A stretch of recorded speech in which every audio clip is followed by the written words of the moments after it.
Buenos días a todos. Vamos a dar este punto de partida como inicio, ¿verdad? Para tomar el tiempo de las personas y asistentes que se pudieron conectar a la hora, ¿verdad? Buenos días a todos. Mi nombre es Pablo Ríos. Para algunas personas que no me conocen, los que sí me conocen, pues tengo ahí abierta la cámara. Gusto de saludarlos a todos. Eh, Agradezco el tiempo el día de hoy. Pues les comento que tenemos en línea a dos ingenieros con mucha y vasta experiencia en los temas para los cuales se les ha enviado la invitación el día de hoy, ¿verdad? Tenemos al ingeniero Guillermo Aglieto y al ingeniero Pedro, con los cuales contamos apoyo y especializaciones directamente desde su país de origen, que es Argentina, ¿verdad? Tienen vasta experiencia en temas asociados a la parte de energía eléctrica, a la parte mecánica y lo más importante que es los temas asociados que puedan llegar a afectar la calidad del suministro en todo lo relacionado a nuestras instalaciones eléctricas, ¿verdad? Entonces vamos a hablar de ciertos temas específicos, tratando de ver si ustedes tienen la parte clara de lo que se está exponiendo, ¿verdad? Si no, pues de igual manera, ustedes nos pueden hacer levantar la mano a través de la plataforma.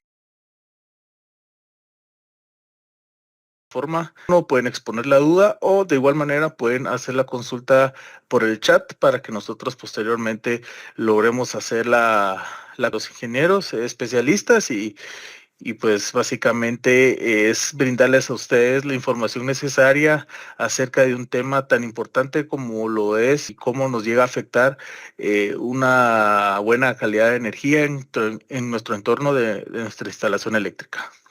Bien, entonces, Guille, te cedo la palabra ahí.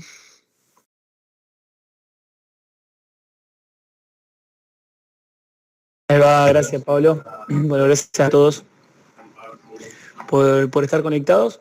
Y sí, la idea básicamente es poder llevar todo lo que sea la parte teórica relacionado con algo práctico, lo que ustedes puedan encontrarse en su vida. Lo tenemos a Peter, otro lado, físicamente del otro lado, en Córdoba, en el centro de Argentina. Yo estoy un poco más hacia el este. Tenemos 2 horitas de diferencia. Y bueno, me gustaría por ahí, Peter, que nos puedan escribir en el chat qué industria son, de qué sector, como para poder empezar a conocer el perfil, a qué se dedican. Perfecto. Los saludo también. Bueno, yo estoy, como dice Guille, en otra provincia de Argentina, desde Córdoba. Hago una aclaración chiquita. Yo ingeniero no soy especialista en lo que es calidad de energía. Pero bueno, me gusta aclararlo también.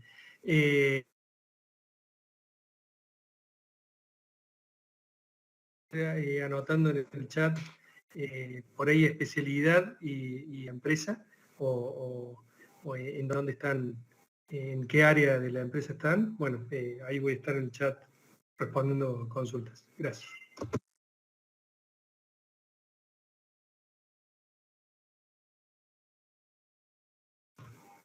Y ya estás muteado. Gracias. Cuando digan, arrancamos. Si quieren esperar un ratito más. Creo que estamos, Guille, podemos dar inicio. Y ahí las va. personas pues se nos van a poder estar uniendo, entonces creo que podemos dar inicio. Dale. Vamos a tratar de poner parte, introduciendo un poco que es la calidad de energía.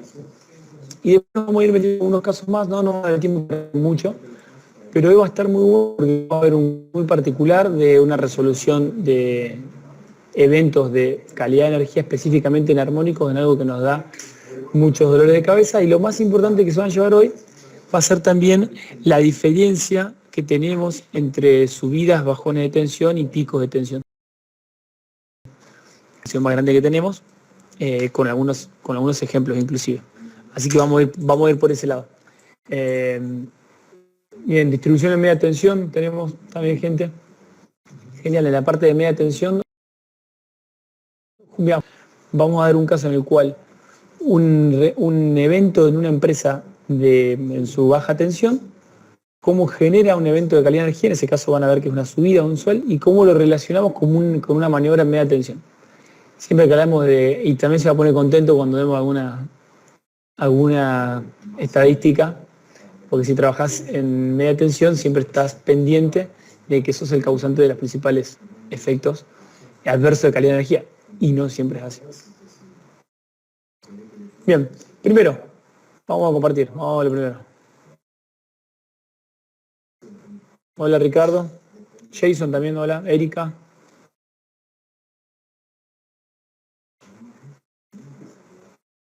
Ahí va.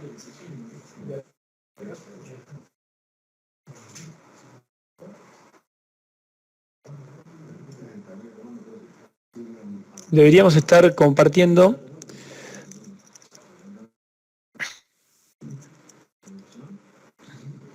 Sí logro ver tu pantalla aquí, sí se mira. Bien. Interesante lo que dices, Guille. Digamos, al ver la parte de media tensión, se considera que los eventos pudieran venir externamente, ¿verdad? Se asume que el 100% de los eventos que nos pueden llegar a afectar es externo, y pues no lo es así, cabal, como lo mencionabas. Y pues qué interesante que haya público también que ve la parte de media tensión, no solo la parte de baja. Es algo muy interesante. Ahí lo que vamos a hacer es compartir la pantalla ampliada. También me gustaría que me digan cómo se está escuchando, para saber si bajo mi cámara o no. Está perfecto, Guille. Está saliendo bien. Todavía no has compartido la pantalla, pero el audio está excelente. Ahora.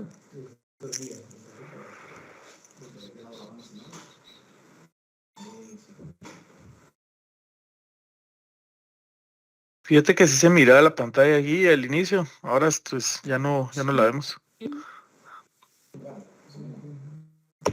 Listo, hoy sí. Ahí está. Ahora el full screen. Perfecto. Bien, genial. Bueno, una cosa interesante que nos gusta siempre arrancar es la definición en sí de calidad de energía. Y si vamos al caso, cuando hablamos de calidad de energía, podemos referirnos siempre, esto es importante, a dos protocolos. El protocolo 1 tiene que ver con la IEEE, que es la normativa norteamericana, y la otra, la que está abajo en azul, es la normativa IEC, que tiene que ver con la Unión Europea, aunque en la mayoría de los países de Latinoamérica la adquirimos. Hago esta salvedad porque podemos ver muchas diferencias y vamos a entender por qué cambian muchas cosas por ejemplo, cuando estamos hablando de justamente estos eventos de media tensión o de descargas atmosféricas, tratan absolutamente diferente una normativa de la otra la energía de esa descarga. Nosotros nos vamos a basar mucho en la IEEE, incluso en la parte de armónicos también, ¿no? Pero quiero que se queden con algo. Bueno, perdón, ahí está. Quiero que se queden con una cosa especial, que es calidad de energía como la característica dada por encima de los parámetros mínimos de referencia. Y acá es donde nosotros nos quedamos cortos, porque hoy, piensen en la industria, que la normativa para un equipo electrónico no es el mismo que la normativa que tenemos, o que la solicitud no es la misma que la que vamos a tener para una máquina vieja, ¿sí? O un torno con contactores y relé, no va a ser lo mismo que lo que tengamos en un CNC control numérico. Sin embargo, los parámetros son de lo de mínima por lo sobre el cual nosotros podemos trabajar. Nosotros proponemos no hacer eso, sino ir por sobre el estándar que nos asegure la productividad. O sea, pasamos de lo mínimo a lo ideal. Y eso es lo que proponemos con calidad de energía orientada a procesos. O sea, pensar en la máquina, en lo que necesita, en lo que lo daña y en lo que hacemos para asegurar esa productividad. Si llegamos hoy, vamos a ver un caso incluso que mejorando calidad de energía se llena la productividad. ¿Por qué? Pues si llenamos mejor, supongamos que tengamos un proceso de llenado de granos, de leche o de cualquier otro producto, mejora una balanza, mejora la calidad en una mezcla, puede mejorar cosas que a priori serían inimaginables. Bueno, lo básico. nosotros tenemos esto que es lo que nosotros creemos que con calidad de energía podemos llegar a, cuando pensamos en calidad de energía ideal. Esto es lo que nosotros creemos que nos está llegando a nuestros equipos electrónicos. Pero en realidad lo que nos está llegando a nuestro equipo electrónico es esto. Entonces yo los animo a pensar en cuáles son los esfuerzos que tengo que hacer para limpiar este río, el equivalente a limpiar y darle una calidad de energía como la imagen anterior. Y los esfuerzos son muy... Y básicamente en Latinoamérica tenemos este inconveniente o este punto a esta ola a surfear, que es que tenemos muchos eventos mezclados, mezclas de tecnología y todo esto en una misma línea. Por eso es tan importante que puedan apoyarse en Pablo o mismo en nosotros en lo que necesiten, porque es impensado para cualquiera de ustedes limpiar todo esto. Entonces tenemos que elegir cuáles son, de todos estos eventos que vemos acá, cuáles son los que nos van a causar mayores dolores de cabeza. Entonces con el menor esfuerzo sacar el mayor rédito. Todos quisiéramos estar así, pero bueno, eso es el camino de mejora continua. Nosotros estamos hoy así, bueno. Y un poco de lo que hablamos de cuando pensamos en mala calidad de energía o problemas de calidad de energía, nos pensamos solamente en lo que tenemos, por ejemplo, de la distribuidora o cuando tenemos nuestro transformador en nuestra propia empresa, que algún vicio en la instalación pueda causar deterioros. Y sí, lo hay, pero la realidad es que son la menor ocurrencia. La realidad es que por más que en la línea de media tensión tengamos algunos eventos como resierres o incluso descargas atmosféricas, el 80% de estos eventos se está dando internamente. Acá en la imagen a la izquierda tenemos hay un borne sobrecalentado, en la derecha en algunos lugares lo hemos visto. ¿Cuáles son la principal causa de fallas de equipos de driver? Y fíjense que tenemos el 52% como problema de calidad de energía, el 14% falla tierra, 19% de problemas en la configuración y el 10% en contaminación. Bueno, esta estadística ya nos dice que por lo menos ya el 50% es calidad de energía. Pero además, cuando hablamos de fallas a tierra o de problemas de contaminación, nosotros vemos que en la mayoría de los casos de la empresa que vamos, cuando le echamos la culpa al polvo, la contaminación, el aceite en suspensión, no termina siendo obviamente una componente, pero mucho más pequeña que la de calidad de energía. Normalmente cuando un driver se quema termina siendo un problema de calidad de energía y no por el aceite en suspensión que hay en esa metalmecánica. Entonces esto nos aclara un poco y decimos, bueno, ya por lo menos la mayoría de los eventos son de calidad de energía. ¿A dónde voy a poner? Entre calidad de energía y tierra, o sea que tiene que ver, obviamente falla tierra y calidad de energía tienen que ver, son complementarios. Ya tenemos el 70% casi, 67% de los eventos en variable velocidad. La pregunta es, ¿a dónde creen ustedes que tenemos que encarar las aplicaciones? En calidad de energía, claramente.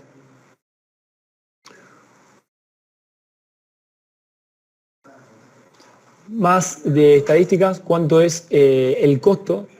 Esto es algo interesante también porque cuando hablamos de los países de Latinoamérica, ¿qué nos pasa? Que pensamos siempre que nuestros países son los que tienen los problemas y básicamente Estados Unidos o la Unión Europea no reniegan con nada de esto. Sin embargo, es casi al revés, porque ellos no tienen eventos externos que lo vayan a cosas medias raras, sino que son unas líneas robustas, tienen un buen sistema interconectado, pero igual así sus principales pérdidas millonarias vienen por el lado de calidad de energía. Entonces acá, ¿cuántas son las pérdidas en la industria en Estados Unidos? O los costos estimados por mala calidad de energía según interrupción de servicio o según otras que puede ser calidad de energía. O sea, pierden muchísimo dinero. Y la pregunta es, ¿cuáles son los efectos por los cuales ellos están perdiendo esta cantidad? Y fíjense que, ¿cuáles son los principales efectos que ellos ven? Más tecnología, más estos efectos. O sea, que los países, ustedes cuando tengan una planta, y Pablo acá o Peter capaz me ayudan con un ejemplo, donde tenemos una planta que venía trabajando con sus máquinas de hace muchos años atrás, venían trabajando como si nada. Ellos pusieron una máquina nueva, una cabina de pintura nueva en vez de pintar a mano, un torno control numérico, un corte láser, una plegadora CNC o una envasadora nueva, automática, empieza a tener eventos. ¿Sí? Guille, de paso le consultamos a la audiencia, como para activar un poco el chat, cuáles son los rubros principales en donde estamos. Estuviste hablando de metalmecánicas, alguna llenadora que puede ser de una alimenticia, láctea. Bueno, a nosotros nos toca ver, no solo acá en Argentina, sino en estas capacitaciones que estás dando, nos toca ver distintos países con distintas realidades en cuestión de industria. Lamentablemente sí, la calidad de energía en Latinoamérica siempre es la misma, para que no se sorprendan, pero estaría bueno que me pongan ahí en el chat si el rubro es alimenticia o metalmecánica o papel o plástico, como para ir también direccionando algunos ejemplos. Está bueno. A ver quién se anima ahí en el chat. Si no, vamos preguntando. ¿Vos tenés ahí los nombres, Peter, a mano? ¿Va a pasar lista? Vamos preguntando. Ahí, hay algo que agregué nuevo, Peter, que les va a interesar, también estén atentos en alguna parte, de cómo afecta a la calidad de energía los motores que son por ahí más eficientes. Lo vamos a nombrar a penitas nomás, pero siempre estamos, bueno, en los países de Latinoamérica, no sé cómo será, Pablo, en Guatemala, pero y de paso nos comentás también en qué están trabajando en normativa eléctrica, pero nos ha pasado muchísimo que tenemos países que están trabajando muy fuerte en eficiencia energética. Pensando en eficiencia energética tenemos cambio de tipo de motores, además de los variadores, y cómo se comporta o cómo colabora, contribuye para bien o para mal en la calidad de energía general. Te comento, Guille. Perdón. Sí. Perdón, Pablo. Sí, pero no, gracias, Peter. Solo para comentarles, normalmente aquí en Guatemala se está teniendo una pequeña resistencia al cambio energético. Es decir, a veces tenemos acostumbrados por acá que si algo está bien, pues no necesita ningún cambio asociado porque no está normalmente funcionando, ¿verdad? Hasta que pudiera llegar a fallar, pues se considera un plan de acción. Hay ciertas mentalidades de muchos ingenieros que han empezado a cambiar esa parte, ¿verdad? Técnicos con sus recomendaciones, con sus revisiones. Sin embargo, ya hemos tenido muchas solicitudes asociadas a poner que un motor más eficiente, que instalación de paneles para ya no pues consumir tanto en cierto tipo de cargas. Se ha ido introduciendo ya el tema de eficiencia y de efectos negativos que pudieran llegar a causar por tener un motor o una máquina que antes consumía 100 amperios, ahora la nueva versión que saca más unidades y tiene menos consumo de corriente, pues ha logrado introducirse y hacer esas migraciones, ese tipo de inversiones a lo largo del tiempo, con un poco de justificación a lo largo del camino durante el proyecto, pero se ha logrado ya hacer ese mecanismo de incorporación hacia las plantas y a las personas que hacen servicio, que imagino que nuestro público también es no solo clientes o industria que tienen equipos y máquinas, tenemos también en la audiencia empresas que se dedican a servicio. Entonces ven que llenadoras, ven que se dedican a la parte de energía solar. Por ahí vi un par de chats donde hablan de ingenios azucareros.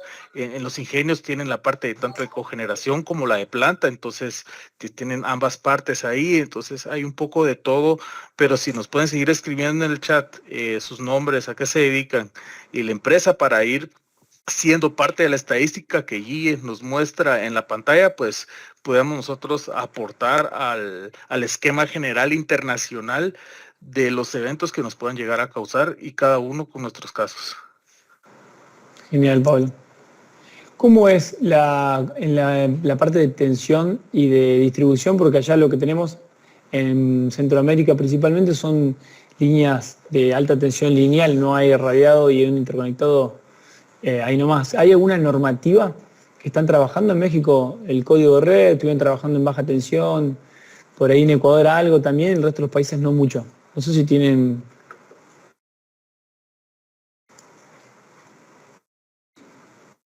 Energía fotovoltaica, ahí va, perfecto.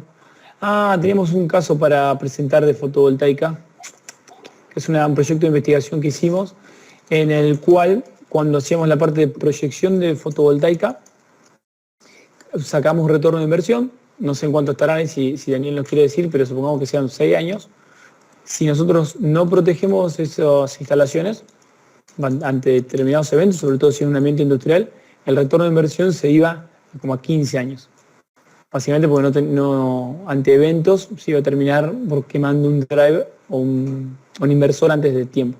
Y con la parte de protección incluso se iba a 4 o 3 años porque duplicábamos la vida útil. Es un lindo proyecto de investigación que presentamos, si me hace acordar Pablo, y si no se los hacemos llegar. Guille, tal vez si pudiéramos avanzar y luego ya en el chat Dale. nos irán interviniendo, pero sigamos adelante para poder cubrir los temas. Dale, gracias. Bueno, decíamos, bloqueo de ordenadores, parpadeo, daños en equipo de proceso de datos, sobrecarga de factor de potencia. Problema cuando se conectan cargas pesadas, que estos son huecos. Fíjense que básicamente lo principal que tienen ese tipo de países son bloqueo de ordenadores. O sea, son eventos que bloquean la máquina, enchufamos, desenchufamos, enchufamos y vuelve a arrancar. Entonces, ¿qué quiere decir? ¿Cuál es el mensaje de esto? Las plantas o donde estén interviniendo, básicamente cuando más modernas son, más efecto de esto vamos a tener. Circuitos derivados y cosas así. Quiere decir que las soluciones que tenemos para esto son muy limitadas. Ya lo vamos a ver. ¿Por qué? Porque para todos estos eventos, decimos que lo principal es el bloqueo, ponemos una OPS. Básicamente la OPS trabaja en un tiempo muy lento, tal vez 30 milisegundos. Y los eventos de colgada se traducen en microsegundos. Entonces, ahí hay una disociación entre los principales eventos y el tipo de solución. Entonces, en ese hueco que falta, nosotros podemos aportar mucho. Importante para todos ponernos en línea. ¿Por qué pasa esto? Cuando tenemos resistencia, tensión y corriente van en la misma fase. En carga inductiva, atrás a la corriente. Carga capacitiva, adelante a la corriente. Esto es lo que estudiamos todos. Para los que son un perfil más electrónicos, van a tener este bichito raro acá, que básicamente son lógica de control o cargas no lineales. Por ejemplo, fuentes switching, variadores de velocidad. Y ahí ya la carga no se comporta de la misma manera. Ya no podemos simplificarlo como antes. Entonces acá hay un desafío. ¿Qué tenemos como conclusión de lo que dijimos? Esto es una misma máquina, una misma empresa, perdón. 3 líneas distintas. En un lado tenemos una máquina con lógica de contactores y relé. En la otra tenemos un S5, un Siemens, un PLC de hace unos 20 años atrás. Y después un 1500, un Siemens o un PLC moderno. ¿Qué cambia entre esto y esto? Además de que pasaron 20 años. Principalmente las aislaciones. ¿Por qué? Porque acá tenemos aislaciones mucho más robustas, la producción es menor obviamente, y acá toda esta lógica de control que lo teníamos en un gabinete de 1 metro por 2, lo tenemos hoy en una caja de zapatos, más chiquito. Entonces la calidad de energía y los efectos no son los que venimos hablando siempre, son otros. Un arranque estrella-triángulo era un contactor que pega, conmuta a otro contactor, otra bobinada, 1000 volts de aislación, muy simple. Hoy que tenemos un arranque suave, electrónica de control y aislación en una placa. ¿Qué vamos a esperar de esa tecnología con la misma calidad de energía? Y bueno, vamos a esperar lo mismo. Vamos a esperar que fallen los equipos. ¿Cómo fallan los equipos? Y esto es importante, ¿en qué cosas lo vemos? Recién decíamos de la parte de UPS, lo vamos a ver después. Claro, si la UPS trabaja en milisegundos y los eventos van de los nanosegundos a los milisegundos, hay un montón de efectos en el medio que van a pasar de largo. Esos efectos que pasan de largo van a hacer que las baterías de las propias UPS duren menos, las lámparas LED duren menos, los variadores de velocidad incluso entren en resonancia y exploten o se queme la tapa de salida de tiristores, las plaquetas lo mismos, circuitos integrados que entran en cortocircuito. Bueno, esto le llamamos nosotros desgaste prematuro y acumulativo de equipos electrónicos. O sea, va degradando la aislación y pasamos, acuérdense lo que vimos antes, de un contactor o un bobinado a una plaqueta, que es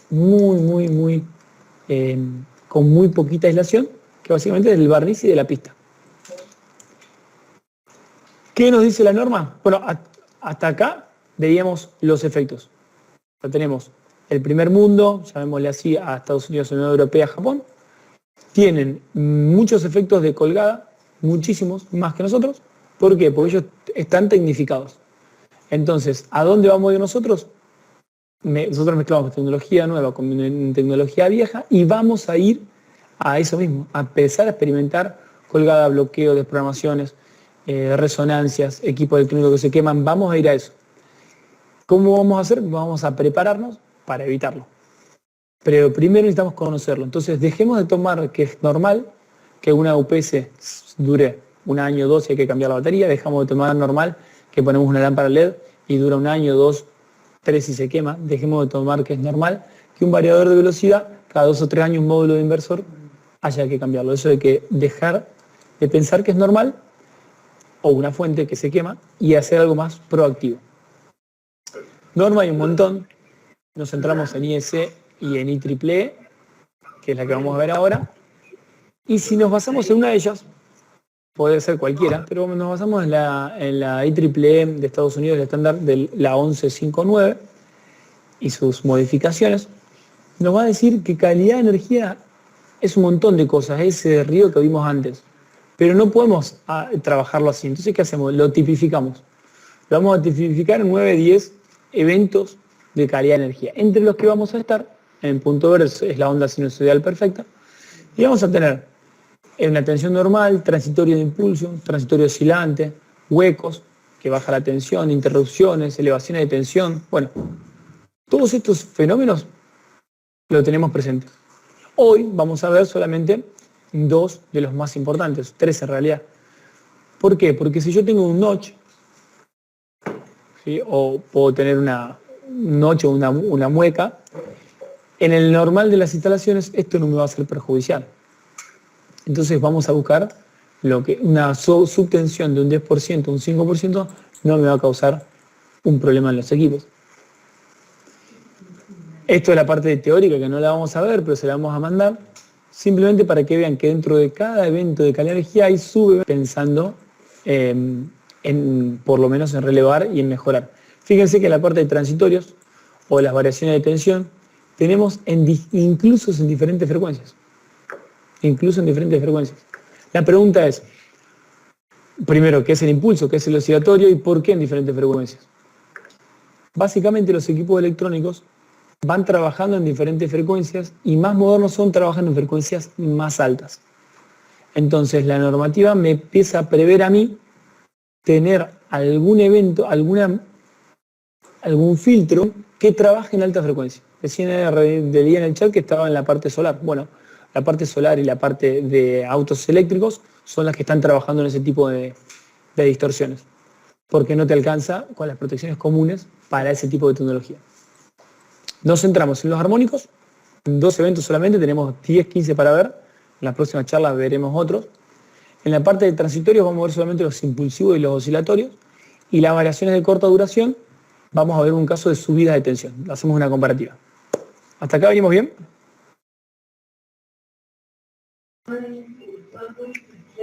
Bien.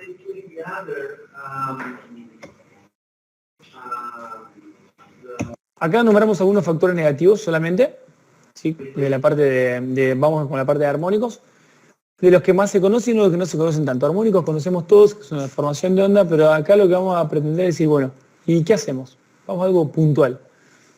Primero, hay un montón de submediciones que se pueden hacer en armónicos. Uno de ellos es el factor K, que es el calentamiento del transformador.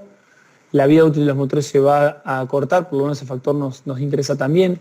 Puede haber un fenómeno de resonancia, por lo cual los capacitores estallen, un banco de capacitores se prenda fuego. O puede haber conductores desaprovechados, puede haber conductores de neutro sobrecalentados, puede haber interruptores o disyuntores que se disparen. Puede haber pequeñas resonancias en fuentes de LED que explote el capacitor. Hay un montón de efectos que podemos ver de los armónicos. Ahora, si nosotros vemos, nos quisiéramos centrar, por ejemplo, que es lo que normalmente se hace en el calentamiento de motores, la realidad es que la contribución del armónico en el calentamiento de motores en Latinoamérica, en estadística, es muy baja. Porque tengo que tener una carga demasiado grande, tiene que ser una empresa demasiado automatizada para que esto tenga una injerencia importante. Pero, lo que vamos a ver ahora sí, no sé cómo es allá también el factor de potencia o la penalización del factor de potencia que ocasiona el FI, Pablo. ¿En la normativa usted tiene alguna penalización? Sí, Guille, correcto. Se cubre un costo asociado al tener un bajo factor de potencia también, ¿verdad? Perfecto. Bueno, preparamos un caso como para que tengan de un desafío que van a tener el día de mañana también, que a veces poner más capacitores implica mejorar en algo y empeorar en algo. Es un problema de sábana cortada, lo vamos a ver, va a ser interesante. Lo que ven acá, ya basado en la norma IEC, ¿sí? Bueno, en ese caso ahí, lo que vamos a ver nosotros es por qué hay un calentamiento excesivo de motores, ¿sí? De conductores. Y claro, si la norma nos dice, si hay una elevada cantidad de armónicos, tenemos que poner un conductor más grande, el problema es por qué. Es un máximo de 35% de ocupación del conductor. Y la pregunta es ¿por qué? Porque la distorsión armónica me causa calentamiento. Y la pregunta es ¿por qué? Bueno, ahora vamos a ver. Primero, efecto skin o pelicular. Los que están trabajando en lo conocen porque cuando hablamos de líneas largas, en 133 kV o 500.000 volt, este efecto sí es importante. Pero básicamente lo que ven en rojo es por dónde circula la corriente. Y la corriente va a circular por todo el conductor solamente si es una corriente continua. En alterna ya no. Ahora, en 50 Hz no pasa nada. Una armónica distorsionada hace que tenga mucha más frecuencia, entonces la corriente viaje solamente, esto es de forma exagerada obviamente, solamente por los bordes del conductor. Entonces lo que va a terminar pasando es que desaprovecho el conductor y yo proyecto algo para un conductor, supongamos de 70 milímetros, y resulta que no me es suficiente. ¿Por qué? Por este efecto pelicular. Otro efecto que tenemos con el aumento de la temperatura, que colabora al aumento de la temperatura en los cables, si haces una termografía, ves una de las causas puede ser esta, es el aumento de la corriente RMS, que fíjense acá, si yo tengo una distorsión, una forma de onda distorsionada, y la tensión nominal es esta, claro, en una situación ideal yo debería tener la RMS, ahí está, que sería el factor de cresta por raíz de 2, o sea, si yo hago este factor por raíz de 2 me daría esta tensión y esta corriente, supongamos 220 volts, 100 amperes. Ahora, el valor, recuerden que el valor pico va a ser este valor, supongamos 380 volts por 1.41 o 220 por 1.41. Si la distorsión de onda es tan grande, lo que puede pasar es que mi corriente, el RMS, el eficaz que tengamos acá, aumenta. Y yo estoy dándole al motor la misma potencia, la misma corriente, la misma potencia, la corriente distorsionada la misma potencia, pero el RMS aumenta. Entonces, ¿qué provoca esto? Calentamiento de motores.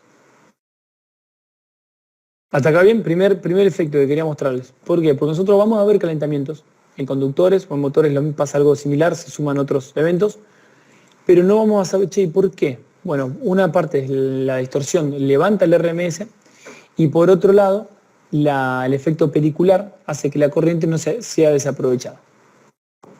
Mismo en un transformador, a veces mejorando calidad de energía, mejoro incluso la disponibilidad o la cantidad de cavidad de un transformador.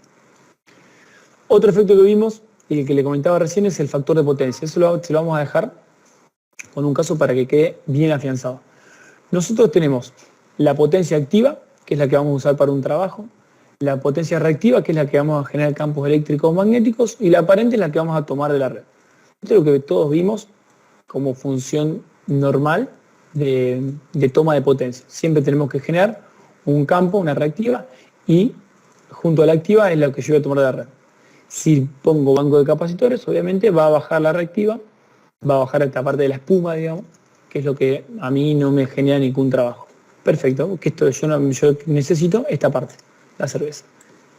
Hasta ahí todo perfecto. Ahora, ¿qué pasa con una onda distorsionada? Cuando esa forma de onda empieza a tener ruido. Aparece un problema de 3 dimensiones. Pasamos de esto a un problema de 3 dimensiones. Se agrega una potencia de distorsión. Entonces, ¿yo qué tengo que tomar de la red? El trabajo útil, o sea, la cerveza propiamente dicha. Tengo que tomar la espuma o la energía reactiva. Y además tengo que tomar la potencia esta de distorsión. Entonces, cuando hablamos de calidad de energía, podemos bajar esto y listo. Sabiendo eso, vamos a un caso de aplicación. Acá tenemos un caso en el cual, X, ¿no? Un banco de capacitores tenemos en 0,96, hay un recargo del 5% de la energía por falta de capacitores. ¿Y qué hacía la empresa? Ponía capacitores, agregaba capacitores, 100 kVA, 200 kVA, 300 kVA y nunca alcanzaba. ¿Por qué? Porque le decía que era un problema de sábana corta. Cuando nosotros agregamos capacitores, yo lo que estoy haciendo, recuerden esta imagen, es trabajar sobre la parte amarilla, la potencia reactiva. Y yo aunque la deje en 0, siempre voy a tener esta potencia de distorsión. Además, el capacitor amplifica transitorio y amplifica armónicos. O sea que empeora la distorsión de toda la planta. Pero si lo saco, empeora aún más el factor de potencia. Bueno, cuando se encuentren con un caso de estos, sepan que es un problema moderno, que no es algo que encontramos normalmente en el pasado. Y lo van a empezar a encontrar con cada vez más frecuencia. ¿Qué hacemos entonces en ese momento? Bueno, decimos, básicamente agregamos un filtro, la parte de protección, la parte de filtro, y corremos el factor de potencia aguas arriba, el banco de capacitores. ¿Por qué? Porque la idea es limpiar esa onda, por lo menos en la parte de cresta. ¿Qué hicimos? Hicimos una medición de la distorsión armónica con y sin capacitores. Fíjense que cuando medimos, esto en la instalación original, cuando medimos distorsión armónica con capacitores, estamos hablando de que la corriente estaba en 60%. Y sin capacitores, la distorsión de onda estaba en 30%. Entonces ustedes van a decir, es muy simple, sacamos los capacitores y mejora la distorsión. Es verdad, pero por otro lado me penalizan. ¿Se entiende? O sea que me piden bajar la distorsión porque yo necesito bajar la distorsión porque está muy grande y podría causar X problema. Entonces saco los bancos de capacitores, pero después me penalizan por bajo factor de potencia. Bueno, ¿cómo solucionar esto? Es un intermedio. A ver, Guille, disculpa, con ese unifilar que me muestras y lo que dices, se me ocurre que, digamos, no podemos nosotros instalar algún equipo que necesitamos instalarlo, puede ser algo electrónico, y si queremos un factor de potencia elevado, también necesitamos instalar bancos de capacitores, es decir, pero necesitamos convivir con ese tipo de eventos, ¿verdad? Es decir, nosotros deberíamos de acoplarnos a este tipo de eventos que probablemente algunos no sabíamos que existían y que cada uno tiene un remedio, pero también tiene un efecto.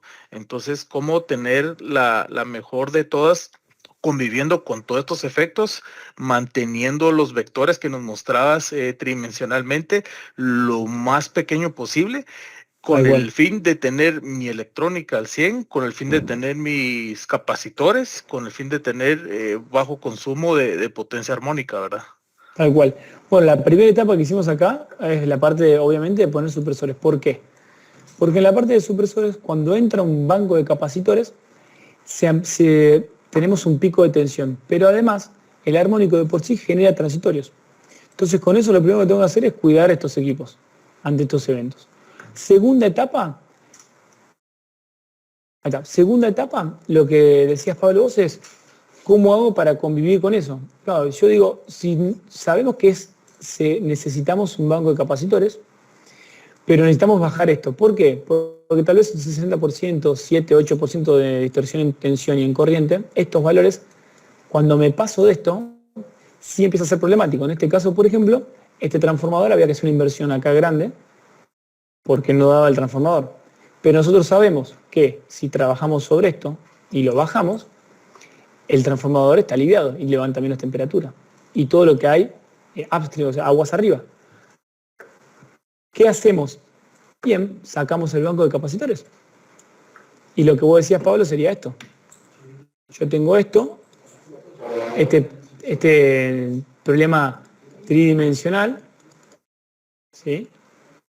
Entonces, ¿qué hago? Si saco el banco de capacitores, esto pasa de acá a acá. Pero como el capacitor es un equipo que amplifica distorsión, lo que hace es que si yo tengo el capacitor, esto es así, la onda, y si le saco el capacitor, más o menos así. Entonces, si saco el capacitor, imaginen esto, pongo capacitor, listo, acá no me multan, perfecto, me ahorro muchísima plata. Pero no tengo potencia disponible, saco los bancos de capacitores y básicamente la onda mejora, estoy bien acá, pero me cobran una multa tremenda. Pongo el banco, agrego el banco, se distorsiona la onda y esto calienta. Solución simple, saco la parte de transitorios, mudo del banco de capacitores aguas arriba y acá le sintonizo un filtro para pasar de esto a esto. O sea que ya el capacitor va a estar corrigiendo, en vez de este triángulo va a estar corrigiendo la potencia activa con la reactiva. ¿Por qué? Porque yo ya disminuí la distorsión. Buenísima aplicación, Guille, y buen ejemplo ahí. Mira, tenemos una consulta por el chat, Guille. Hacen la consulta. En el caso de plantas generadoras, ¿se tiene el mismo efecto que los capacitores si se mejora el factor de potencia, pero con las unidades generadoras? Bueno, el capacitor va a amplificar siempre todo. Por ejemplo, si tenés en un ingenio, puedes tener incluso tu generador como parte de tu planta. Entonces vos se supone que mandás ya la energía limpia. Cuando vos tenés capacitores, no importa si acá es un transformador o esto es un generador. A lo sumo lo que tenés de ventaja es que no te cobran multa porque lo estás generando vos solo, digamos. Pero sí, el efecto es el mismo. De hecho, si los generadores tienen menos inercia, esto si está interconectado al sistema de potencia, acá hay una inercia alta, entonces cualquier variación acá es amortiguada. Ahora, si vos tenés una generadora, tú tenés tu turbina o tu generación, esto tiene mucho menos inercia que la red de media y alta tensión. Entonces cualquier fenómeno acá repercute más. Incluso podrías incluso tener repercusión en el propio generador o en el regulador de la frecuencia del propio generador. Sí, tal cual. Porque no depende del generador, sino que va a depender de estos bichitos acá. Fíjense que esto no es casualidad. Acá tenían dos drivers de 200 y 300 kilowatts. Ahí está la fuente de generación principal de ruido. O sea, depende más de la carga que de la generación. Guille, bueno, tenés otra consulta. Primero, antes de pasar a la otra consulta, como para hacer un resumen, por lo que entiendo, sí, lo que haces es pasar los bancos de capacitores arriba y aislar el sistema de planta de el efecto no deseado que generen estos bancos de capacitores. Así, no te multan. Exactamente. Y la planta está protegida. Básicamente exactamente. Ese sería el concepto. Sería lo que veía acá, lo que sería es filtro, protegemos y filtramos para que el banco de capacitores no vea todo el ruido. Porque acá ya la energía va mejor, porque yo tengo filtros de transitorios y filtro ADF. Chao. Entonces, con esa pequeña filtración y esa protección, ya el banco de capacitores no ve directamente una banda más limpia. Entonces, hace su trabajo normalmente. Está bueno eso. Como conclusión sería, no le inyectemos al banco de capacitores tipos de corriente y tensión que no puede manejar. Sería una buena, no se me ocurre, es una buena conclusión. Bien. Pablo, no sé si quieres comentar la consulta que está en el chat. Sí, correcto. Nos hace otra pregunta Carlos Chang. Pregunta, ¿este fenómeno permanece si se utilizan reactores en el banco de capacitores?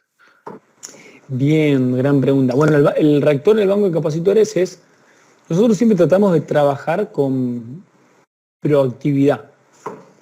A lo que me refiero, que el banco de capacitores, si vos le pones reactores, son reactores que están sintonizados normalmente a la tercera y quinta armónica, algo así, podría llegar a variar. Para poner en línea, ¿va? ¿Cómo era el nombre de la persona que pasé la consulta? Carlos Chan. Carlos. Lo que decía Carlos es, tengo un capacitor, un banco de capacitores, y lo que se le puede llegar a hacer acá al banco de capacitores es agregar, en realidad son un filtro de reactivo, unas bobinas, que se usan normalmente, por ejemplo, cuando tenemos salida de variadores o entrada de variadores, amortigua y te baja un poco la distorsión. Pero acá lo que se busca es evitar el efecto negativo. No es que yo estoy dándole al banco de capacitores una mejor onda, sino que le doy la misma onda distorsionada, solamente de que acá lo que hago es sintonizarlo para el fenómeno de resonancia. Habíamos puesto un ejemplo de esto, pero lo sacamos porque nos pareció demasiado profundo. Pero el banco de capacitores, el enemigo número uno, es la resonancia que tengamos acá. Porque si esto entra en resonancia, ya no hay multa. Esto se prende fuego y explota. Entonces lo que hace el banco es que se sintoniza a una determinada forma de onda, generalmente a 150 Hz, para que no le llegue al capacitor esa principal, la fundamental, la tercera y quinta, que es la más fácil de absorber, y para que no entre en resonancia. Entonces, al no entrar en resonancia, yo me evito que esto explote. Pero sigue entrando acá la forma de onda distorsionada. Está buena, alguna pregunta. Lo van a ver normalmente. O sea, ¿es una solución tal vez rápida o se podría combinar las dos? Sí, tranquilamente. Ya después sería una cuestión de gustos personales. Yo le puedo decir qué prefiero yo, pero el concepto sería, esto es trabajar sobre proactividad, o sea, eliminamos la causa de la falla, y esto es trabajar sobre preventivo, o sea, evitar que se explote el transformador.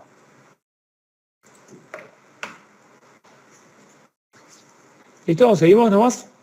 Listo, buenísimo. Carlos, me Excelente. confirma ahí por el chat si todo está bien Sí. ahí con la consulta, al igual que Edgar. No volvemos, si Carlos. quedó claro. Listo, gracias. Adelante, Guille. Esto es un extracto de pantalla del software mismo de Comsys. Distorsión superior al 100% y factor de cresta 1,44. Este factor de cresta es el que hablamos antes, que si yo tengo una onda, normalmente va a ser así. ¿Sí? Si yo la tengo distorsionada, en vez de tener 311 volts, 220, 311, vamos a tener tal vez 400. Esto es lo que puede pinchar capacitores también. Entonces, nosotros que tenemos que trabajar en un estudio de esto, sobre la cresta y sobre la distorsión. Sobre la distorsión acá, esta, en tensión. La de corriente la podríamos manejar, no hay drama, pero esto es fundamental y esto es fundamental. ¿Por qué? Porque acuérdense siempre que nosotros no hacemos calidad de energía, sino calidad de energía orientada a proceso. Consúltenos las veces que sea necesario. Eso es, una cosa es, porque estos son valores bajo norma, no hay problema, pero en un banco de capacitores una cresta alta o una distorsión de tensión alta nos va a provocar alguna pinchadura en banco de capacitores. Entonces trabajamos sobre esos parámetros. El estado posterior, luego de aplicar esto, es una solución a lo Latinoamérica, porque en vez de filtrar toda la planta, por una cuestión de costos, modificás lo que a vos necesites. Y hacemos una combinación entre capacitores y filtros. Y fíjense cómo baja y cómo bajan estos valores. Esta es una muy buena solución.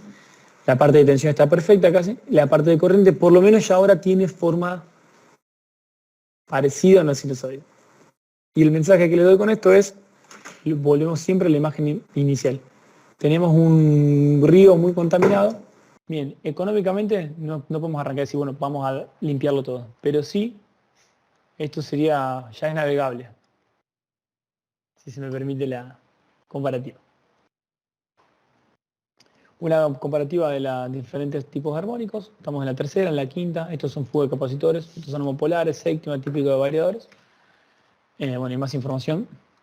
Y el retorno de inversión, siempre pensando en el aumento de la biota de los componentes, ahorro en la parte de consumos, bueno, ahorro por reemplazo de capacitores. Algunos detalles de la implementación, fíjense que hablamos, bueno, no sé en qué tiempo estamos, esto de último se lo vamos a enviar para poder llegar a tiempo con la presentación, pero esto es lo que les comentaba, simplemente cuando yo tengo una distorsión elevada, desconecto los bancos, la distorsión baja Era como hicimos una prueba práctica de por qué, cómo los capacitores se amplifican. Lo veíamos en la teoría, pero acá lo vemos simple. Pongo un capacitor, se dispara la distorsión.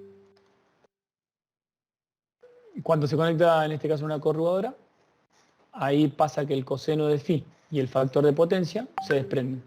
Esto quiere decir que acá hay una potencia de demanda. Esto es, pasamos de tener esto a tener esto, el tridimensional que habíamos antes. Bueno, y después hicimos un cálculo de cuánto tendríamos que poner de capacitores para llegar al máximo y cuánto sería, por ahí una diferencia, si yo se lo voy a hacer simple para no demorarnos, pero fíjense esto acá. Si esto es factor de potencia, perdón, si esto es coseno de phi. Coseno de phi es lo que puede mejorar el capacitor, o sea, la onda fundamental. Las otras las amplifica. Y lo que te mide la distribuidora es esto, factor de potencia. O sea, la fundamental y todas sus armónicas. Por más que yo ponga banco de capacitores, ¿sí? Siempre voy a poder llegar a lo sumo de este valor. No voy a poder llegar a más. Este es mi límite. Este es mi límite. Filtrando, yo puedo lograr bajar la potencia de distorsión e irnos acá. Después le dejamos esta información. Y esto es lo que le quería decir también, como algo nuevo para que tengan en cuenta, cuando empiecen a hacer la migración a motores, tengan en cuenta esto. Corriente de un motor IE2, IE3 y IE4. Claramente el consumo baja y es muy importante. Es muy importante. Hay mucha diferencia. Ahora, ¿qué pasa con este motor eficiente? Bueno, ojo, que también nos va a estar poniendo mayor distorsión armónica. O sea, baja la corriente, baja la temperatura de trabajo, o sea, es bueno por todos lados, pero nos está metiendo algo en la parte de distorsión. Entonces, más tecnología o más eficiencia acompañado de calidad de energía siempre. Bien, hasta acá llegamos con armónicos. Una pregunta más. Si no, vamos a ver rápidamente las bajas tensión sobre tensiones transitorias y permanentes. La diferencia fundamental de esta parte. Y no sé cómo venimos con el tiempo desde que empezamos, Pablo. Vamos bien, Gui. Entonces, si no hay más consultas, pues saben que nos las pueden escribir en el chat, nos pueden levantar la mano si quisieran exponerlo directamente. Por favor, tengan la confianza y compártanos un poco de sus casos reales que se han topado. De igual manera, entonces podemos proseguir, Gui. Gracias. Dale. Pasa normalmente que cuando vemos esto acá decís, bueno, pues la parte de coseno de phi o de capacitores lo vamos a empezar a ver cuando en la planta vean que el capacitor se hincha a los 2 años y empezás a ver cosas que antes no las veías. Es un poco lo que siempre trabajamos. Variación de tensión. Esta parte es muy importante porque es una confusión muy grande, siempre nos piden esta aclaratoria. ¿Qué diferencia entre una baja tensión, un hueco, una sobretensión, un swell y un transitorio? Bueno, vamos a tratar de ser lo más concreto posible y lo más didáctico. Así que me interrumpen y Peter después lo aclarás vos. Yo solamente doy esta parte. Por un lado, una salvedad importante. Cuando hablamos de sobrevoltaje y bajo voltaje, fíjense la diferencia, que en el tiempo yo voy a tener una baja de voltaje de, no importa, la norma lo tiene estipulado, durante tantos ciclos, durante tanto por ciento. Supongamos que acá baja 80% durante 10 ciclos de onda, o durante 1 minuto. Bueno, bien. Esto es un bajo voltaje. Probablemente, si esto se da así como está, distribuidora de energía, si esto se da solamente siempre así, será interno. El sobrevoltaje es lo mismo, pero por sobre un determinado porcentaje. Pero la forma de tratarla es la misma. Esto ya es más estructural y es raro de ver. Tal vez está un mal dimensionamiento o se agregaron equipos sin preverlo. Pero lo que sí vamos a encontrar como calidad de energía son los sag y los suelos, o sea, los huecos, y la traducción sería algo así como el subidón de tensión, que puede durar un ciclo de onda o medio ciclo de onda, un determinado tiempo, tantos milisegundos, y baja tanto por ciento, por irnos en de 220, 380 puede bajar a 50 volt, 100 volt, 150 volt durante 20 milisegundos. Eso es un hueco. Primera salvedad. Entonces vamos a comparar entre huecos y suel qué característica tiene uno respecto al otro y cuál es el que más tenemos que darle importancia. Este es el que le prestamos mucha atención y le echamos mucho la culpa. Pero vamos a ver que no siempre es así. Hagamos una comparativa rápida. ¿Cuándo se da un suel? Cuando se da el suel aumenta la tensión o rápidamente. Es menos común, sí. Una desconexión de una carga en media o alta tensión. ¿Sí? Supongamos que tenemos la red de distribución de 132 kV, 200.000, 500.000, no importa. Y tenemos un barrio o un transformador que sale de línea o una ciudad entera, no importa. Cuando sale de la carga, la línea está mucho más aliviada, entonces la tensión naturalmente se eleva durante un determinado tiempo hasta que se regula con los mecanismos propios de regulación de las redes o del sistema de potencia. Lo mismo con conexiones de capacitores o en la parte de resonancia. Pero básicamente se da normalmente por eso. Cuando saco una carga determinada se genera una elevación de tensión. En cambio el DIPS o el hueco se da con el equipo de control, un motor enclavado o un motor de gran inercia que arranca, básicamente al inicio. Vamos a suponer lo mismo, si la distribuidora de energía mete un barrio entero, lo que va a hacer es se va a deprimir la línea y va a haber un hueco de tensión. Entonces, ¿cuáles son las diferencias entre estos dos? Los suel o estas subidas de tensión son raros, la ocurrencia es baja, pero son muy dañinos. ¿Por qué? Porque vamos a suponer que ustedes tienen un variador de velocidad, bueno, los que trabajan en media tensión pueden tener la electrónica de un recloser, una embotelladora, un PLC de un motor de molino, y yo le doy, en vez de 220, 380 o 440, no importa, somos 400 volt para estandarizar, y en vez de darle 400 volt le doy 500 volt. Se queman las aislaciones, o 600 volt, se queman las aislaciones, entonces es muy dañino, pero es muy raro que se dé. Ahora los huecos, imagínense que cada motor o equipo de potencia que entra a la red genera un hueco. Imagínense la cantidad que hay. Gran cantidad por día, diría yo. Pero son menos dañinos. ¿Por qué? Porque imaginen el mismo evento en su variador o en su fuente, que cuando le dimos en vez de 400, 600 se quemó. Imagínense qué pasa cuando en vez de 400 le das 300. No pasa nada. ¿Dónde tiene injerencia esto? Es en motores. ¿Por qué? Porque si esto se da durante una determinada cantidad de tiempo, ya no es más DIPS, sino que es undervoltage y se calienta el motor. Entonces, un DIPS no va a cambiarle la vida a un motor, porque la propia inercia del motor lo va a absorber. Ahora, en la electrónica, dependiendo de la profundidad, no lo va a quemar. Al sumo puede llegar a causarle otro tipo de daños, pero no lo va a quemar. Entonces, son mucho menos dañinos. Y acá un poco, Pablo, lo que hablamos siempre es, estamos siempre pensando primero en UPS, porque siempre pensamos en los huecos, en los microcortes y en la regulación de tensión. ¿Sí? Si tenemos suel, UPS con los ojos cerrados. Si no tenemos suel, que es lo más probable, la UPS me va a ayudar para esto, que es mucho, pero menos dañino. Entonces, entre estos dos, ¿quién va a ganar la pulseada? Claramente los suel. La subida de tensión. Entonces, dijimos que íbamos a analizar huecos, subidas o voltajes, picos de voltaje contra transitorios. Bueno, el suelo ahora va a participar contra los transitorios. Buenísimo, Guille, buenísimo. Estos temas tienen mucho trasfondo, mucha teoría, toda la parte de atrás de dónde viene.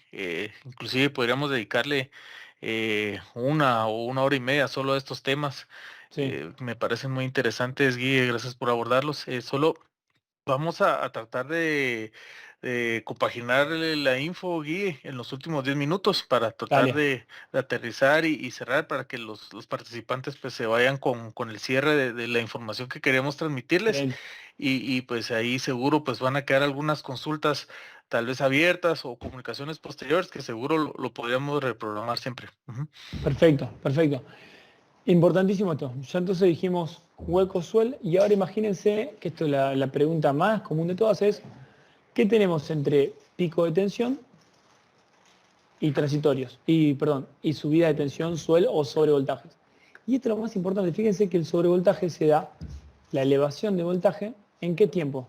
En este caso, si cada ciclo de onda son 20 milisegundos, son 40 milisegundos. ¿Sí? Entonces, estamos comparando, lo que vamos a hacer con un OPS sería trabajar sobre milisegundos, típicamente un OPS trabaja en los 17, 20, 30 milisegundos, contra pico de tensión, que pueden ir de los 2000 a los 6000 de forma normalizada, en nanosegundos. Hay 1000 veces, en el caso de micro, 1.000.000 de veces, de diferencia en la velocidad. ¿Sí? Entonces vamos a hacer la comparativa entre el suelo y transitorios.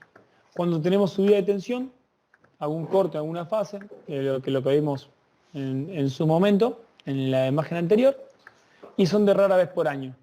Ahora, los transitorios, ¿qué tienen? Además de ser que cada conmutación de carga vamos a tener un pico de tensión, cada conexión de equipo vamos a tener un pico de tensión, cada capacitor que entra un pico de tensión, cada hueco es un pico de tensión, cada switcheo de equipo electrónico es un pico de tensión, cada maniobra de la distribuidora es un pico de tensión.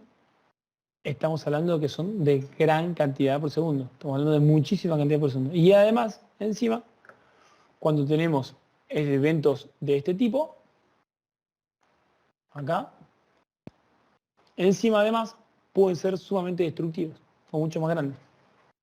Entonces la conclusión de esto es que lo más importante es tener en cuenta en ese río con un montón de basura por dónde vamos a arrancar.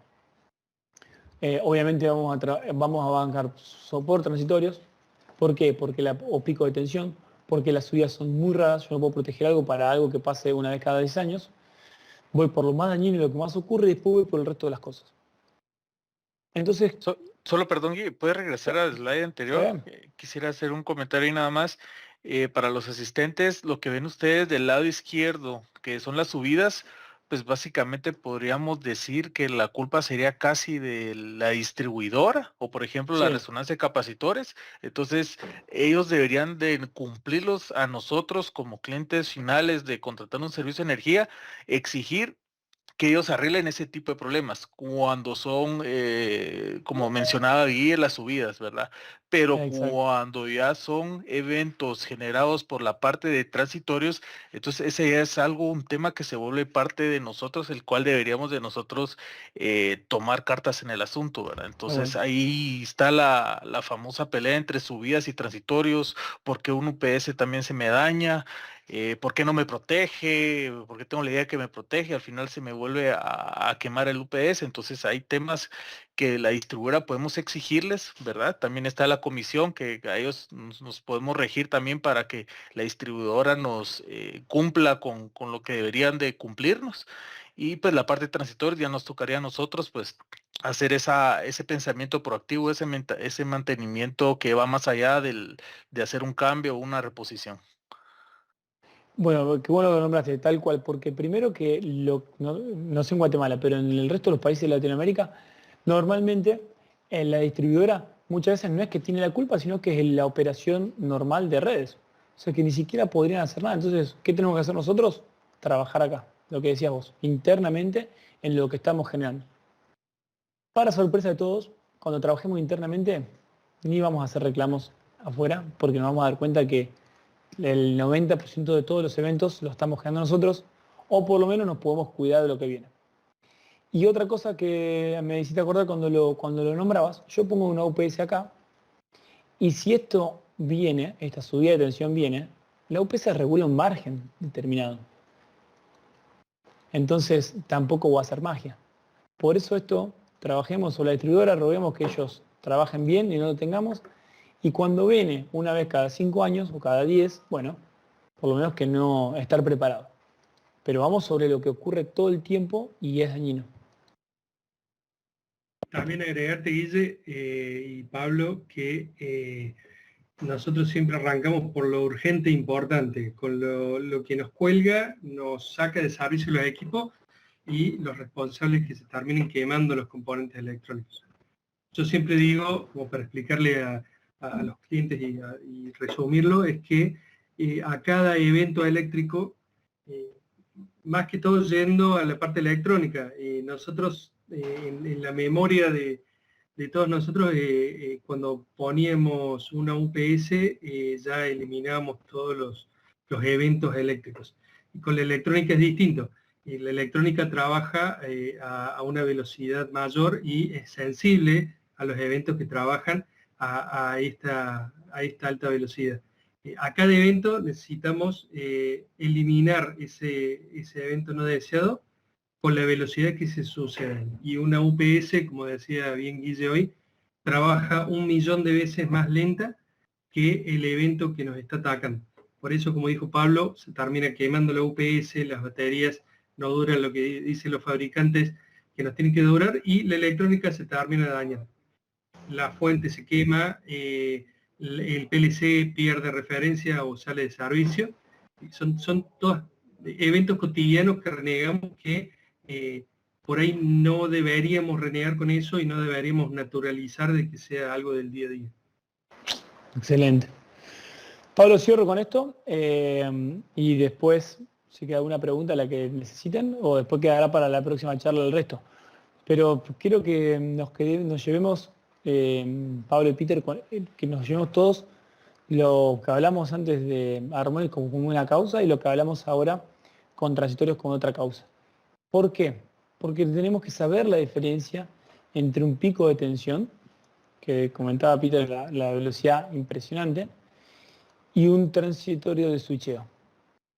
¿Sí? Este acá no lo van a ver en la norma IS, porque no está normalizado, este lo tienen los dos normalizados, sí en la IEEE, la C62.2, y lo que va a causar esto es que va a terminar polarizando los componentes electrónicos de forma despareja, y lo que va a terminar pasando es que se cuelgue un equipo o se desgaste.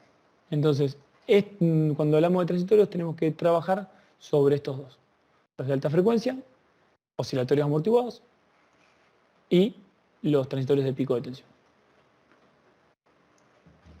Bueno, acá después le hacemos una comparativa y le pasamos algunos ejemplos de libros. Estos son los que te dicen los libros cuando arranca un motor, que es un pico de tensión, o mismo un capacitor, y qué nos dice la práctica. Si ponemos un osciloscopio, un contactor que pega, son 6.793 volts de pico en microsegundos, en 28 microsegundos, o un variador de velocidad, son cada ciclo de onda todos estos picos de tensión, pero son más chiquitos, pero de mucha más cantidad.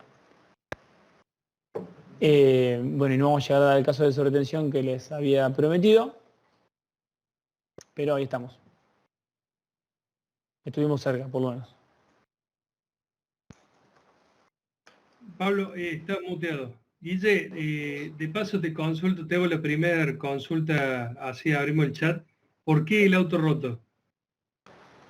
Porque, claro, de alguna forma, ahí está, de alguna forma lo que nosotros vemos es, ustedes piensen esto, ¿no?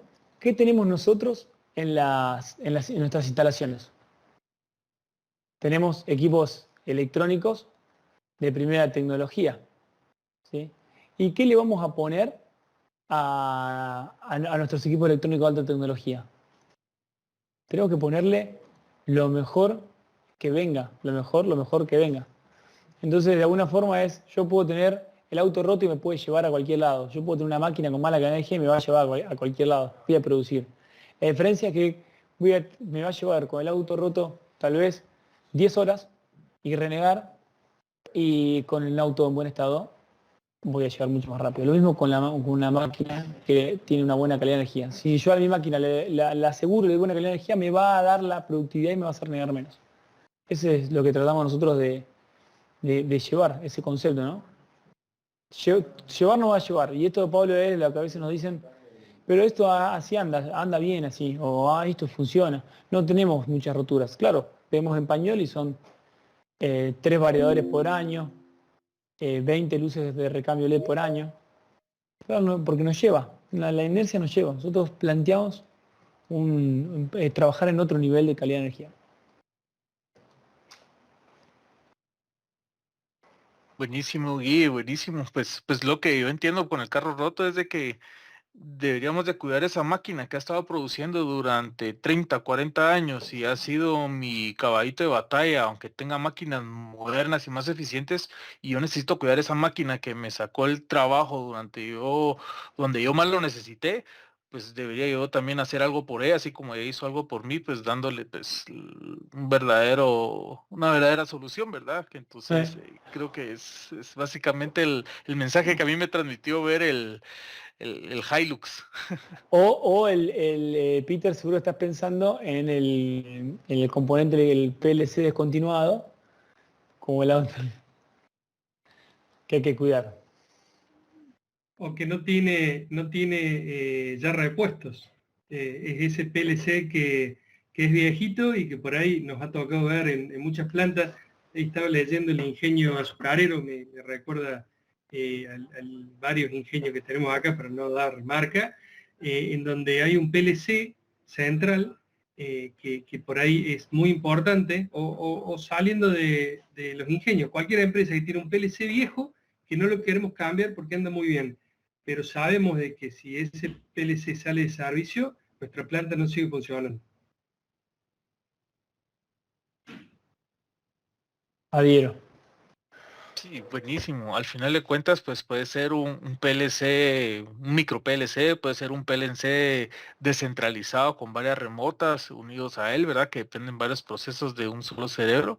O al final de cuentas, pues la electrónica, ¿verdad? Que una electrónica la puede tener hasta un relevador que protege un motor en 4160 voltios, que muchos ingenios tienen molinos grandes y con voltajes grandes de bajo amperaje, claro, pero su potencia es grande, 100 caballos, 125 caballos asociados. Entonces hay un control específico de protección para ese tipo de máquinas que también se pueden llegar a colgar o dañar o estarles haciendo algún procedimiento de reset, que es un mal normalizado. Decimos, sí, ya le tocaba a la semana su reseteo, o restablecerle los parámetros de nuevo para que vuelva a funcionar como era. Entonces, básicamente es bien importante que la electrónica sufre de todos estos detalles, y mientras más avanzamos en la electrónica, pues vamos a seguir sufriendo o lo mismo o en mayor cantidad,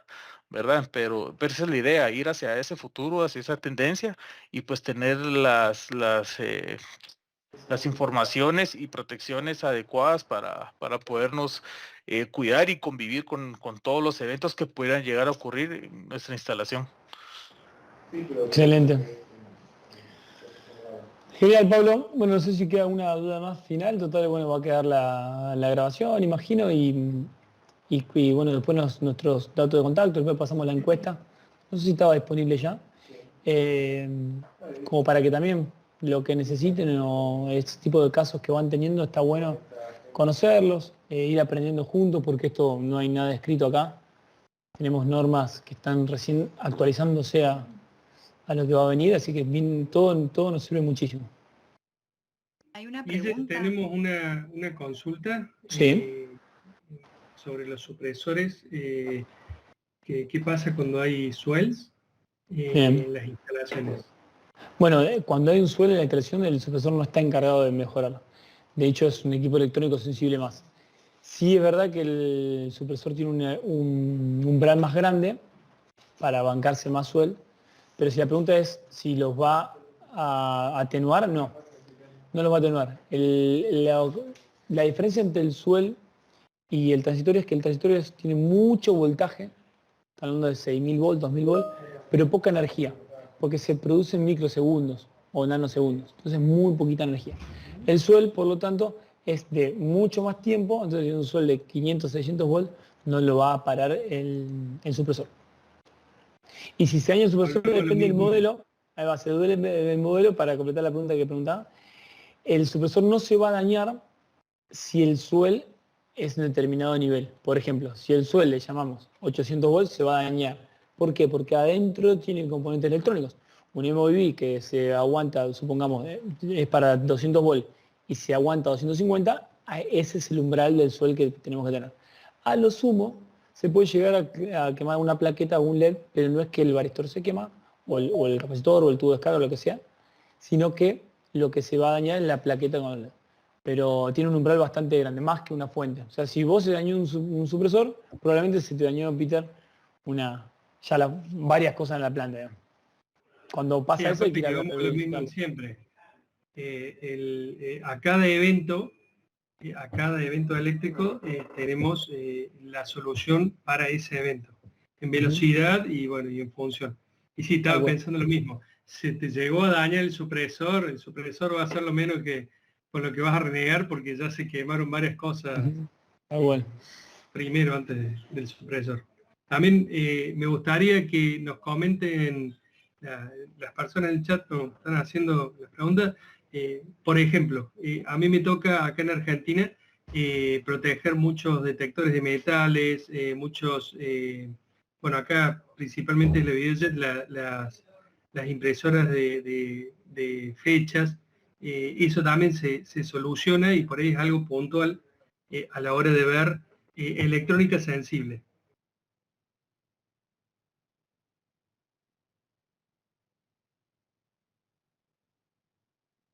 La famosa electrónica sensible. Bueno, pero hay un montón de casos. De última. Sí, seguro por ahí nos van a ir comentando, digamos, cuál es tipo de electrónica que ellos tienen en aplicación. Entonces les compartimos el chat, sino pues nosotros nos podemos comunicar con ellos y que ellos nos comparten y pues podemos hacer algún enlace ahí posterior. Gui, una pregunta. ¿Sí? ¿Existe alguna combinación de transitorio con algún otro tipo de formación de onda? Es decir, que yo tenga durante una variación sostenida, por decir algo, una sobretensión, me ocurra un pico de tensión durante ese ciclo, o más de un ciclo, ocurran microciclos de transitorios. Si vos, refiriéndote que tengamos un suel o dentro del mismo transitorio. Sí, dentro de un suelo incorporar un frente de onda amortiguada, por ejemplo. Sí, de hecho viene normalmente de la mano, porque acuérdate que nosotros dijimos que el suel se da principalmente, primero, en el armónico tenés una componente transitoria, por ejemplo. Es una información de onda y hay una componente transitoria. O con un supresor vamos a sacar eso. Lo que pasa es que no es el fin principal de un supresor, pero eso lo vamos a sacar. Y en un suel o en un hueco, o tanto un hueco como un suel, por eso cuando uno piensa en, digo, che, quiero sacar los huecos y los suel, pongo un OPS. Perfecto, pero te queda el transitorio asociado, porque recordemos siempre que si yo tengo un suel es porque hubo una maniobra, y si tengo un hueco es porque hubo una maniobra. Y una maniobra indica en algún lugar un pico de tensión transitoria.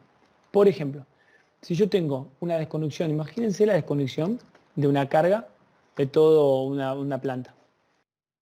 Va a generar, si la desconecto, un suelo. O la conexión de toda una planta va a generar un hueco.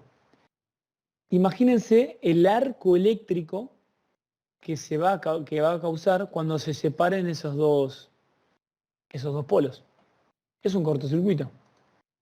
Por lo tanto, ese suelo va asociado a un transitorio importantísimo, pero es a la entrada, al principio.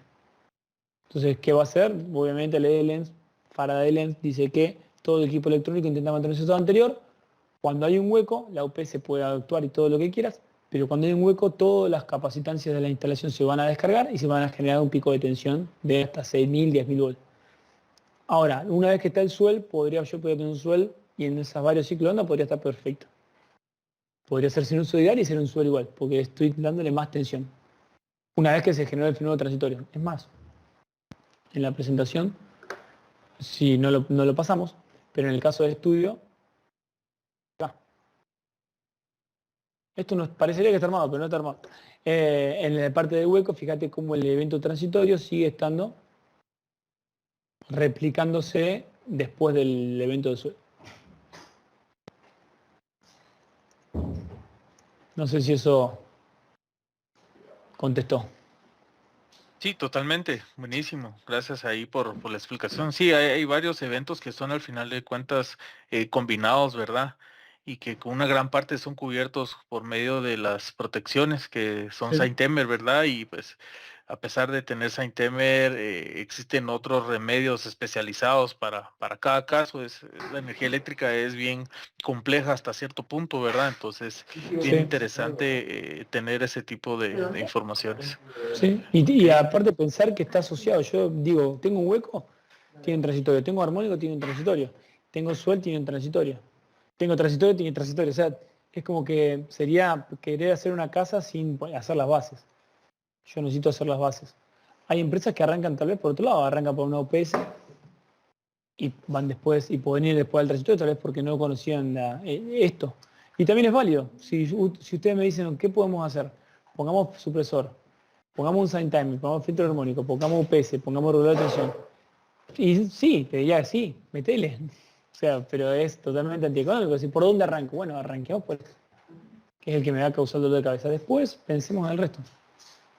Claro, claro. Sí, podríamos decir que como conclusión, en la base de lo primero que yo debería darle a mi instalación eléctrica, si yo quiero tener asegurada los equipos que van a estar funcionando y pues la seguridad también de la persona, ¿verdad? Pues lo mínimo que yo debería tener en la base de la pirámide de la calidad de energía sería pues una buena puesta a tierra, ¿verdad? Con un OMG aceptable y en paralelo pues instalación de supresión de picos, ¿verdad? Creo que Sí, están ajá. incluso, te interrumpo, Pablo, incluso eso tal vez debería cambiar, porque cuando hablamos de puesta a tierra, para seguridad de personas, una resistencia baja. Ahora, un equipo electrónico que trabaja a 2000 Hz, como un PLC, ya la resistencia no le importa mucho, le importa la impedancia. Entonces, tal vez sea impedancia y después en el resto, o combinado. Y vuelvo con esto acá. Si yo tengo una excelente, pongo una jabalina al agua y me da 0,01 ohm, pero mi instalación está a 20 metros y pasa por todo un recovejo medio raro, el PLC ve una pared, ni siquiera ve un ohm. ¿Por qué? Porque la impedancia sigue siendo muy alta. Entonces es un tema más complejo que podríamos hablarlo en otra charla. Pensar ya lo que hablamos antes, en que los equipos electrónicos que van a venir entre unos años van a trabajar en más alta frecuencia todavía, entonces más importancia hay que darle a la Tierra, pero desde el punto de vista de su geometría, su impedancia y demás. Buenísimo, y gracias ahí por ese comentario. Sí. Eh, Bien, para los participantes, no sé si quieren abordar algún otro tema, tienen alguna duda específica, quisiéramos escucharlos o que lo pudieran escribir, con gusto podemos leerla nosotros, o si ustedes quisieran pues transmitirla directamente, pues pueden levantar la mano y pues nos la pueden compartir. ¿Tendrán ahí algún comentario o consulta a los asistentes? Pablo, ahí están escribiendo, nos consultan los supresores y ayudan con los transitorios de switcheo. Bien, sí, tal cual. En la parte de lo que tiene SignTimer como principal virtud es que se logra la tensión residual más baja del planeta simplemente porque pensamos en el transitorio de switcheo. El transitorio de switcheo es un transitorio que se da como si fuese a alta frecuencia y hay varios cruces por cero. Entonces, no es un pico, sino lo que se hace es tal vez más chiquitos, pero sean mucho más rápidos. Entonces, no todos, pero la mayoría, los que vamos a proyectar, Pablo, son supresores de transitorios con atenuación de frecuencia. Entonces, la atenuación de frecuencia lo que hace es absorber esos fenómenos de transitorio de switcheo. No es un umbral fijo, digamos. Sí, buenísimo. Esa es una de las principales características de Saint-Temer, básicamente lo que nos decía Guille. Recordemos lo que nos mencionaba Guille al inicio también. La IEC no habla de transitorios de switcheo, la IEEE sí, y con Saint-Temer nosotros vamos a llegar a tener cubierta esta parte de transitorios de switcheo, ofreciéndonos el mejor voltaje remanente o la tensión residual más baja posible por su circuito tan eficiente. Entonces, sí, gracias Guille, y yo también confirmo esa parte que sí logramos nosotros cubrir la parte de switcheo, ¿verdad?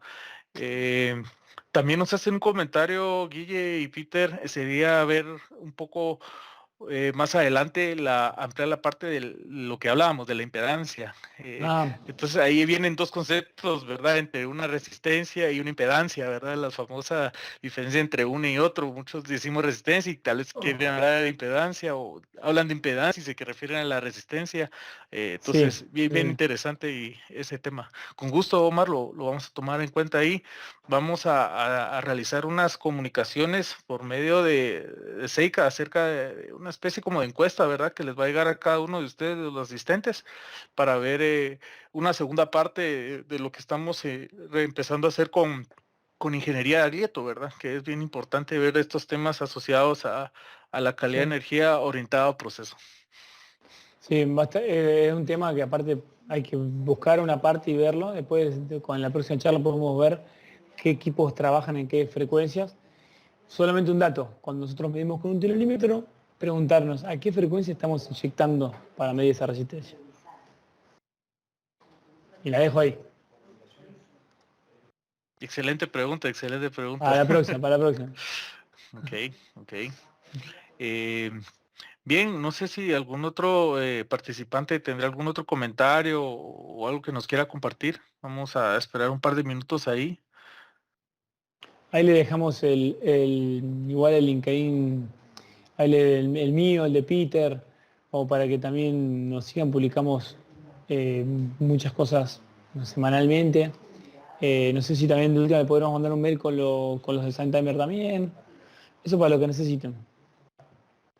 Guille, me gustaría, bueno, y Pablo obviamente, recordarles a los participantes que por ahí a mí me gusta globalizar un poco porque todos los temas que vamos viendo son nuevos y a mí me gusta ir a la práctica. En la práctica nosotros lo que vemos el día a día son los eventos eléctricos que nos hacen renegar en planta. Todos estos eventos eléctricos, como colgadas, desprogramaciones, quemaduras, cuando sale de servicio una máquina, bueno, a nosotros nos toca ver desde la parte metalmecánica, en la parte de minería también, en la parte de alimenticia, bueno, muchísimo. Fotovoltaico también hablamos, como para repasar un poco los rubros que nos comentaron los participantes de la charla. Cuando un equipo sale de servicio, primero y principal, no hay que normalizar de que un equipo sale de servicio, de que una fuente se queme o que la luminaria LED tiene una vida útil, como muchas veces nos dicen, no, ya pasaron 5 años, se tiene que quemar. Ningún fabricante de componente electrónico te aclara de que ese componente electrónico se tiene que quemar o esa fuente se tiene que quemar en una determinada cantidad de horas, sino que puede ser que el componente electrónico atenúe o baje su vida útil, pero no necesariamente se tiene que quemar. Sacar esa naturalización que tenemos que un evento o que una máquina o que un proceso tiene que ser algo finito, sino que bueno, hacer hincapié en eso. Después de que hay solución a esa colgada, esa quemadura o ese reniegue que tenemos día a día, bueno, en este caso la gente de Seika los va a poder ayudar y que a cada evento hay una solución para eliminarlo y que no vuelva a suceder. Nosotros con los estudios de calidad de energía lo que vemos es que cuando se quemó una fuente, se quemó un variador o salió de servicio un proceso como un PLC o cualquier PC industrial que esté funcionando deja de funcionar, sabemos que posteriormente a que pongamos el elemento nuevo, va a volver a fallar, va a volver a sufrir el desgaste prematuro y va a volver a salir de servicio. Eso podemos cortarlo desde la base y evitar que ese desgaste prematuro siga sucediendo. Excelente. Bueno, hay una más, me parece. Sí, ¿no? correcto. Perdón, Guille, sí, a leerla iba. Dice, otra consulta de Carlos de nuevo. ¿El efecto de los armónicos podría mitigarse utilizando un transformador de aislamiento en un equipo que esté padeciendo de este tipo de efectos? Podría usarse un transformador de aislación o se usa como un tipo bobinado Z, pero para ahí lo que vos harías solamente sería como para mitigar las corrientes homopolares. o sea, tercera armónica y sus múltiplos. No para lo que estamos haciendo de poder sintonizar qué armónica elegir y demás. Fíjate, en el otro gráfico vemos que la quinta era el problema, con un transfoderación no lo podías hacer.